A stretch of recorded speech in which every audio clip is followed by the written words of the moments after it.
یا علی مدد، الوائز ابو علی، wise number 81.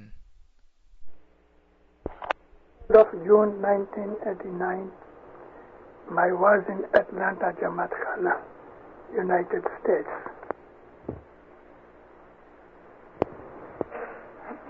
یا علی مدد مومنوں،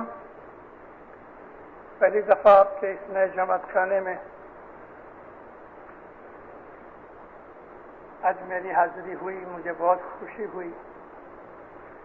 بہت اچھا جماعت خانہ ہے اور مجھے لگتا ہے کہ اس ڈیزائن اور اس ڈھب کا جماعت خانہ سارے اسٹیٹس میں کہیں نہیں ہے. آپ لوگ بڑے خوش نصیب ہیں. آپ نے اس جماعت خانے کے بنانے کے اندر حصہ لیا، بھاگ لیا. رسول اکرم صلی اللہ علیہ وسلم نے جب مدینہ کے اندر پہلی مسجد بنائی تو حضور خود اس مسجد کے لیے گارا اور اینٹیں اور پتھر اٹھا کے لاتے تھے.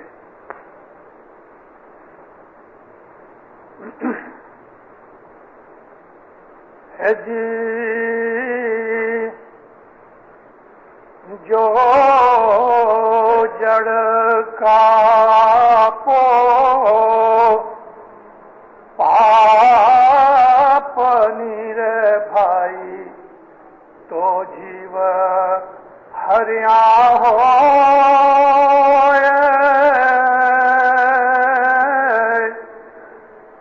جو جڑ کا پو پاپنی بھائی تو جیو ہریا ہو.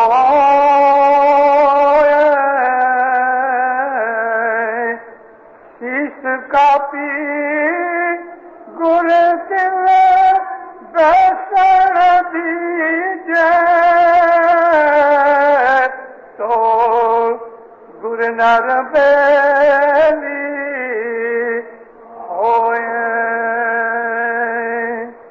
مولانا حضرت امام پہ صلوات پڑھو تو اللہم صلی اللہ علیہ محمد وآلہ.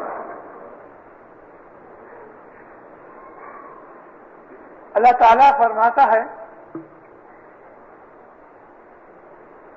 کہ میں نے تمہیں اور انسانوں کو، جنوں کو اس لیے پیدا کیا کہ تم میری عبادت کرو. خدا کے الفاظ ایسے ہیں کہ وَمَا خَلَقْتُ الْجِنَّ وَالْإِنسَ إِلَّا لِيَعْبُدُونَ. انسانوں اور جنات کو میں نے اس لیے پیدا کیا کہ میری عبادت کرو. خدا تعالیٰ کے اوپر یقین رکھنا یہ انسان کی ایک قدرتی حاجت ہے. ہر بچہ چاہے وہ کافر کے گھر میں بھی پیدا ہوئے، خدا کہتا ہے کہ تمام بچے دنیا کے اندر اسلام کی فطرت پہ پیدا ہوتے ہیں. جب بڑے ہوتے ہیں تو ماں باپ اس کو جو سکھاتے ہیں اس حساب سے اس کی زندگی بنتی ہے. اگر ماں باپ کافر ہیں تو مومنوں وہ بچہ بھی کافر ہی بنتا ہے. اگر ماں باپ مومن ہیں تو وہ بچہ بھی مومن بنتا ہے.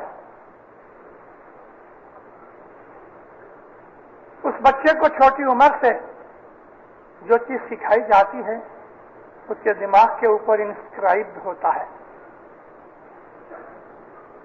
پھر وہ ان چیزوں کو اپنے خیالوں اور دھیانوں میں بڑے ہو کے سوچتا ہے، اور اگر اس کی جو بنیاد ہے مضبوط فاؤنڈیشن کے اوپر نہیں تو ساری زندگی اس کی ڈھچو پچو، شک میں، فرسٹریشن میں اور اسی قسم کی بہت سی دماغی مشکلات میں گزرتی ہے. اس کی روح جو ہے، اس کا دل ہے، اس کی زندگی ہے، اس کے خیالات ہیں، اس کے اعمال ہیں، ان تمام کا جو اس کو رزلٹ ملتا ہے تو اس کے دل کے اندر اطمینان، تسلی اور خوشی نہیں ہوتی۔ اگر ہم نے اس بچے کو، جیسا کہ خدا فرماتا ہے کہ ہر بچہ قدرت کے حساب سے اسلام کی فطرت کے اوپر پیدا ہوتا ہے، تو اس کا مطلب یہ ہے کہ خدا تعالیٰ نے ہر بچے کو خدا کے اوپر یقین اور ایمان رکھنا فطرتاً، قدرتی طور پہ سکھایا ہے۔ اور اگر ایک انسان سوچے تو خدا کی ہستی دنیا میں ہے۔ الحمدللہ ہم جو یہاں بیٹھے ہیں ہم خدا کو ماننے والے ہیں، لیکن آج دنیا کے اندر 50% سے زیادہ لوگ ہیں جو خدا کو نہیں مانتے، اور وہ لوگ کے جو خدا کو مانتے ہیں، جیسا کہ ہم، جیسا کہ مسلمان ہیں، کرسچن ہیں، یہودی ہیں، ہندو وغیرہ ہیں، اور بھی دنیا کے بہت سے مذاہب ہیں کہ جو خدا کی ہستی کے قائل ہیں، اور وہ مانتے ہیں کہ ایک سپریم پاور اتھارٹی ہے جس کا نام اللہ کہہ دو، ایشور کہو، گاڈ کہو، کچھ بھی کہو، مگر ایک سپریم پاور ہے، اور وہ ہے اللہ اکبر۔ وہ لوگ جو خدا کو ماننے والے ہیں، ان لوگوں کے اندر میجورٹی ان کی ہے کہ جو خدا کے فرمان پہ عمل نہیں کرتے، مان ضرور لیتے ہیں لیکن خدا کے کہنے پہ، فرمان پہ عمل نہیں کرتے۔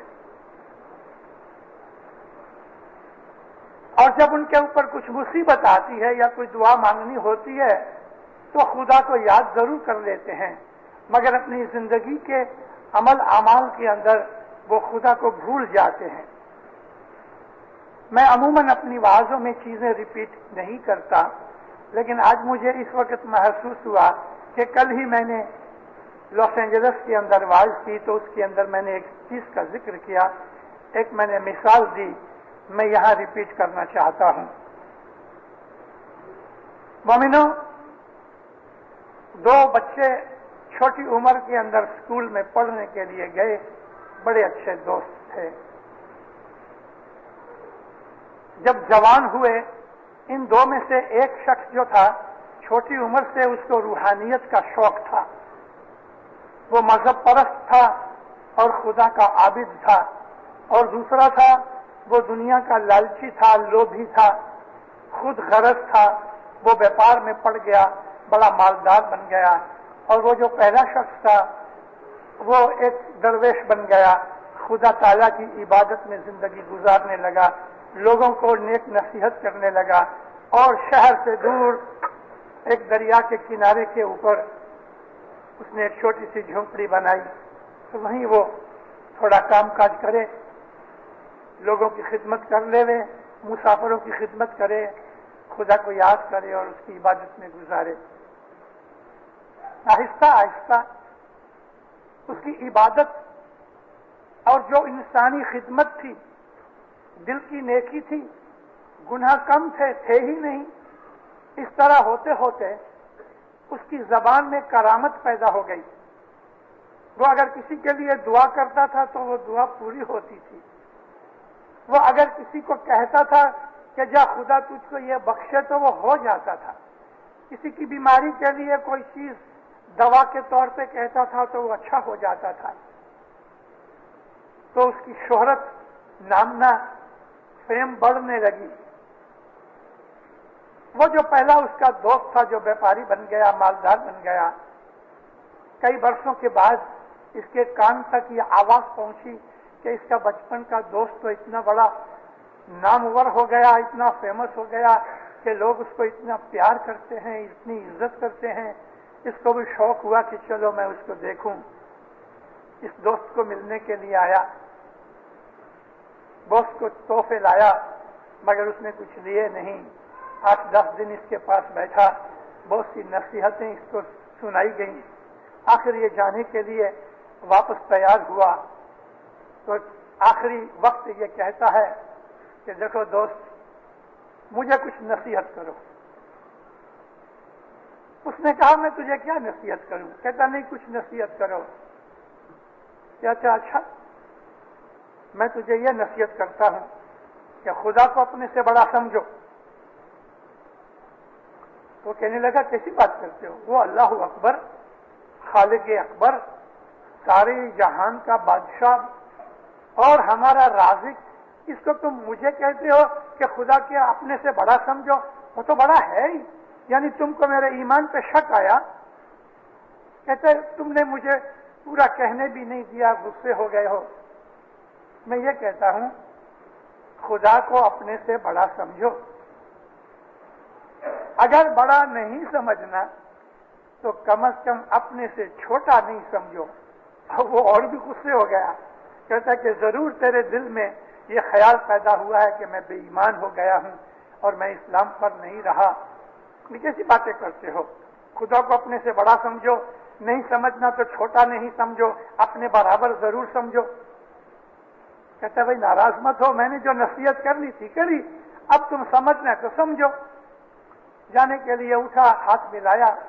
یہ فقیر نے رومال کے اندر کپڑے میں بندھا ہوا چھوٹا سا پارسل دیا کہ اس میں کھانا ہے، رستے کے اندر تمہیں کام آئے گا.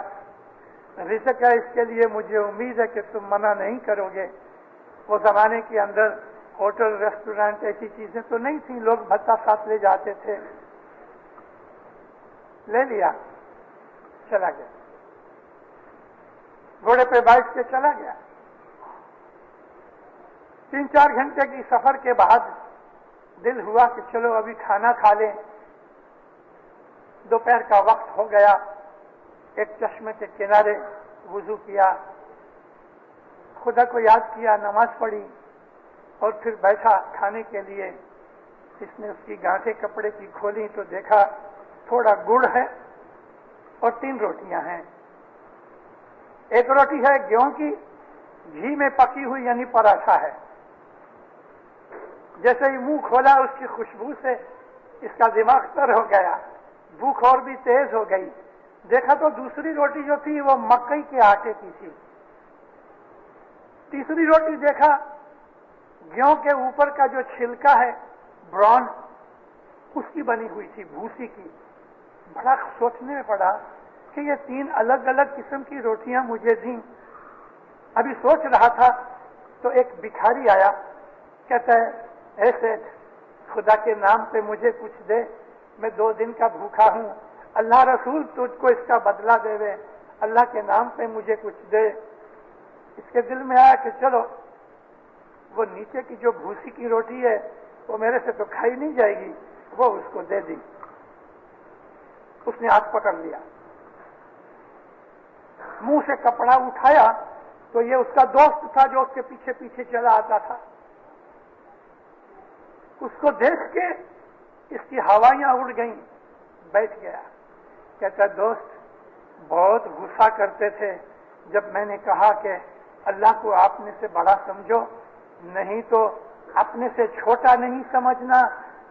تم نے وہ پراٹھا دیکھ کے یہ خیال کیا کہ یہ فقیر کو پراٹھا کیا دوں، میں کھاؤں گا.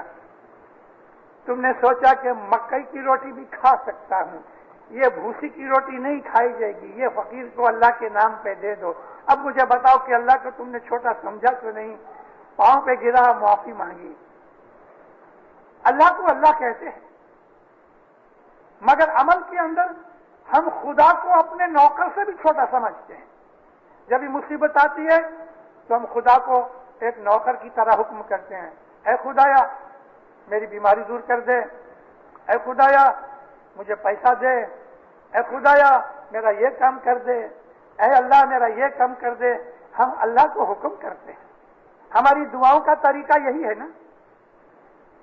اگرچہ ہمارے مانگنے کا طریقہ جو ہے وہ ذرا پولائٹ ہوتا ہے، اس طرح ہارش نہیں ہوتا. یا مولا میری بیماری دور کر دے، یا مولا میرا پیسہ اٹک گیا ہے مجھے دلا دے. ہماری دنیا کی جتنی مصیبتیں ہوتی ہیں ہم اس طرح اس کو کہتے ہیں. دعا مانگنے کا بھی ایک آرٹ ہے، دعا مانگنے کا بھی ایک طریقہ ہے. اگر کوئی آدمی چلا جاتا ہے اور چلتے چلتے کسی کو دھکا لگ گیا، انجانے طور پہ لگ گیا، اور اگر آپ اس کو کہو آئی ایم سوری، معاف کرو، تو وہ آدمی چھوڑ دیتا ہے. لیکن اسی الفاظ کو